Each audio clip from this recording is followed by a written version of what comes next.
i7 ગુજરાતનો અવાજ।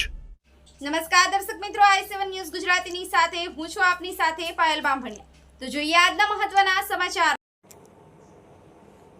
દાંતપુરી નિકળંગી ગાદી અને ધામ દાંતપુરીના સંત શ્રી સગજી ગુરુજીનો ગુરુ ગોવિંદ મહારાજ અને જ્યોતિસર મહારાજના ધર્મ ભક્તિના નિયમો અને ભવિષ્યવાણી બતાવતો વિડીયો વાયરલ થયો।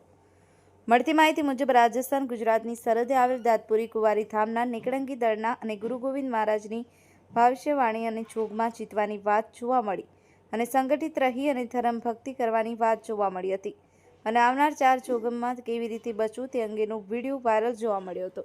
Bureau chief Kalubhai Damor, i7 news Gujarati, Dahod. આપણને ખુદને ફાયદો થતો નથી, પણ જ્યારે જે શિક્ષણ કે વાત, સમજ, જ્ઞાન, અક્કલ, બુદ્ધિ, આવડત, હોશિયારી આ બધું છે જીવન જીવવા માટે, અને જીવનની અંદર આવતી મુશ્કેલીઓ કઈ રીતે પાર પડે એ વ્યવસ્થા છે। જે કઈ વાતો કરી એ વાતોનો અમલ કરવાનો, કારણ કે જ્યોતિષર બાપાએ બીજ રાખવા માટે અવતાર લીધો હતો। આ તો એવું આપણે માન લેવાનું કે આ ધરતી ઉપર બી રહેવાનું નહીં, એવું કંઈક હોઈ શકે। ત્યારે આપણે ઘરે પણ ખેતી કરીએ તો દર વર્ષે બી કેવું રાખીએ એનો વિચાર કરીને અહીંયા એક માનવ સમુદાયની અંદર આ વ્યવસ્થાને આપણે લઈ જઈને સમજવું તો ખબર પડે। ભણવાવાળા બધા ભણે, એક પહેલા ધોરણમાં 100 છોરા દાખલ થાય, હાથમાં હાથ જાય, 10મા સુધી 5 જાય, અને 12મા સુધી 3 જાય, અને BA સુધી 1 જાય। તો શું વ્યવસ્થા છે? એ જ વ્યવસ્થા ધર્મ ભક્તિની અંદર દાંતપુરીની જે વ્યવસ્થાની અંદર છે એને આપણે સમજવું જરૂરી છે। 1 કલાક 2 કલાકની અંદર આ વાત ને સમજ પડે। જ્યોતિષર બાપાએ 33 વર્ષ સુધી ભણાયા, અને જ્યારે સત્સંગ સભાની અંદર બેહતા, અમે માનો કે બેહતા એટલે થાકી જતા, પાછા નાહી જતા, બીજા આવતા, એ બેહતા એટલે બાપાને વાત કરવી પડતી, એ જતા રહેતા, પાછા હું થાક ખાઈને પાછા આવતા તો ફેર વાત કરતા। મતલબ જ્યાં સુધી એ બેહતા ત્યાં સુધી આપણને ભણાયા, અને એ ભણાયા તે વખતે કીધું કે છોરા છોરીને ખૂબ ભણાવજો, આગળ ભણેલાનું કામ પડવાનું છે, અને ભણેલા ને ભગત એક થાય તે દાડે જોગ જીતા હે। આ જ્યોતિષર બાપાનું વચન। બીજું કે 12 પંથનું પીઢું કરવા વાળા પીઢાઈ ગયા તમને ભણાવવું હે, દાદમાં જેને બાનું લીધું હે એના ને, અને તમે આ ભૂમિ ઉપર અંગૂઠે સહીને પણ કપાળે સહી કરીને જાયેલા હો, એટલે ભલે લાંબા ફેરમાં હરો ફરો ગમે તે કરો, પણ અહીં છૂટા એવું નહીં। આ વ્યવસ્થાને પણ સમજો। બીજું એમ કીધું કે જથ્થા વગર નહીં જીતાય। એ જ વાત ગુરુ ગોવિંદે કીધી હતી કે ભાઈ બધા જેટલા આદિવાસી છે એ એક થાઈને રહેજો, એક થાઈને રહેજો। એની સમજ પડી કે નહીં પડી, એક થયા કે એક થયા મને ખબર નહીં, પણ આમાં કઈ ગમ પડી કે નહીં પડી એ યુવાનો જબર ભણેલા, હું થોડું ભણેલો હોય, એ પોતે સંશોધન કરે। બીજું જ્યોતિષર બાપાએ કીધું છોરા છોરીને ખૂબ ભણાવજો, અને ભણાયા વગર બાકી નહીં રહેવા દેતા હોય, અને ભણાવવાના પૈસા ખૂટી જાય જગા ઘરેને પણ મેલ દઈને ભણાવજો। એ તે જગાત ગમે એટલી વહાડ લે પણ ભણે ત્યારે। તો ગુરુ ગોવિંદે કીધું ભણી ગણીને હોશિયાર રહેજો, જ્યોતિષર બાપાએ કીધું ભણી ગણીને હોશિયાર રહેજો। 2 વાતને, આ 3 વાતને સમજવી છે: ભણવું, ગણવું અને હોશિયાર થવું। હોશિયાર થવું એટલે કોલેજ પાર જવું, PhD કરવી, BEd કરવું, MAd કરવું, કે જે તે પોતાના વિષયના નિષ્ણાત બનવું। તો આપણે જ્યારે દાંતપુરીમાં મળ્યા છે ત્યારે દાંતપુરીની વ્યવસ્થાના નિષ્ણાત આપણે બનવું પડે, અને અહીંયાના નિષ્ણાત બન્યા પછી આપણા હારે બારે થયેલા છે, ગમે તે દુકાનમાં વેપાર કરવા લાગી ગયા છે, એમને આપણી દાંતપુરીની વ્યવસ્થાની અંદર લાવવાનું છે। તો જ્યોતિષર બાપાનું નામ જન્મથી અલગ હતું, અને એમને આ તપોભૂમિ ઉપર તપસ્યા કરી અને તપસ્યા કરી ત્યારે આત્મા જ્ઞાન, તત્વજ્ઞાન, બ્રહ્મ જ્ઞાન પ્રાપ્ત થયું. ત્યાર પછી એમનું પોતાનું નામ પોતે પ્રગટ કર્યું કે મારું નામ જ્યોતિષ. આ હું વ્યવસ્થા હે. પછી બીજું હમણાં વાત થઈ ગઈ પણ છતાં દોહરાવી પડે કે જે 3.5 મણની તમારી કાયા બની છે એના વારસદાર તમારા મા બાપ છે અને એની દહીંમાં વસી રહ્યો એનો વારસદાર હું એમ કહું.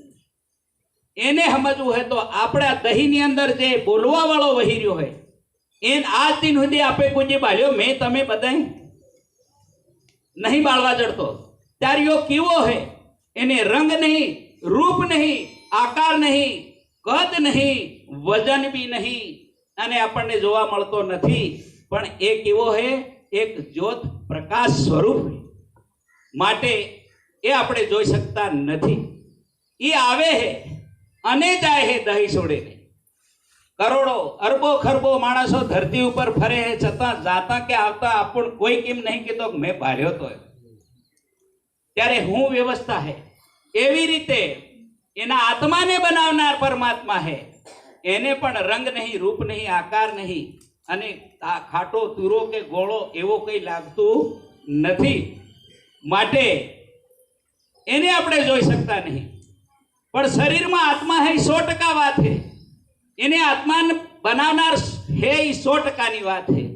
આપણું લક્ષ્ય ત્યાં સુધી પહોંચવાનું. એટલે આપણને ત્યાં પહોંચવા માટે પહેલાં તે આપણને ભણવાનું ગામે ગામ નિહાળી ખોલી દીધી. ત્યાં ભણવાનું આ દીધું. અહીંયા ગામે ગામ ગુરુ ગોવાને ભજન મંડળજી કીધી, બીજ પૂનમની મંડળજી કરજો. એ ભણવાની નિહાળી હતી, સત ધર્મ ભણવાની. ત્યાર પછી જ્યોતિષર બાપાએ પણ સોમવાર હોય, 11 હોય, પૂનમ હોય, બીજ હોય, આ તમામ પ્રકારે અન્ય પ્રસંગ હોય તે વખતે પણ તમે ભજન મંડળજી રાખજો એમ કીધું. તો એ ભજન મંડળજી ગાવા, નાચવા, ખુશાલી કરવા નથી, શીખવા માટેની સત્સંગ નિશાળો આલી હતી. એટલે એ આવનાર નવયુવાનો જે કોઈ મેળ, કોટવાળ, પંચ, સેવક અને ભંડારી આ જે વ્યવસ્થા હતી એ વ્યવસ્થાવાળાને તમે પૂછો અને તમે પાકા પરિપક્વ ટ્રેન થાવ, માસ્ટરી તમારામાં આવી ચૂકે ત્યારે જોગ નહીં થાય. જોગ જો લખાય એવું કરતા નહીં વે. આ વાત જ્યોતિષર બાપાએ કીધી. આપણે ક્યાં હજે આપણી ઉપર એટલો બધો સંપૂર્ણ વિશ્વાસ મળ્યો ત્યારે મહેંત બનાયા, કોટવાળ બનાયા, પંચ, સેવક, ભંડારી બનાયા. તો મહેંતને મહેંતપણાની ખબર હોવી જોઈએ. આ યુવાનો ધ્યાન રાખે. કોટવાળને કોટવાળપણાની ખબર હોવી જોઈએ એ પણ તમે ધ્યાન રાખો. પંચને પંચપણાની ખબર હોવી જોઈએ એ પણ તમારે શીખવાનું હે, સમજવાનું હે એના કારણે. બીજું સેવકને સેવકપણાની ખબર જોઈએ એ પણ તમે એમની પાસે શીખજો. અને ભંડારીને ભંડારાપણાની ખબર હોવી જોઈએ એ વ્યવસ્થા પણ તમે શીખજો.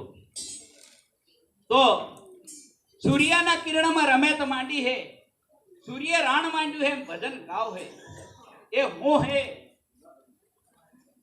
એ જ કિરણ ધરતી ઉપર આવ્યું અને જ્યોતિષર બાપાના દહીં ઉપર પડ્યું અને એના આત્મા સાથે અર્થિંગ થવાથી એમનો આત્મા જાગૃત થઈ ગયો અને એ બીજ બનાવનાર હે. આને પણ સમજો.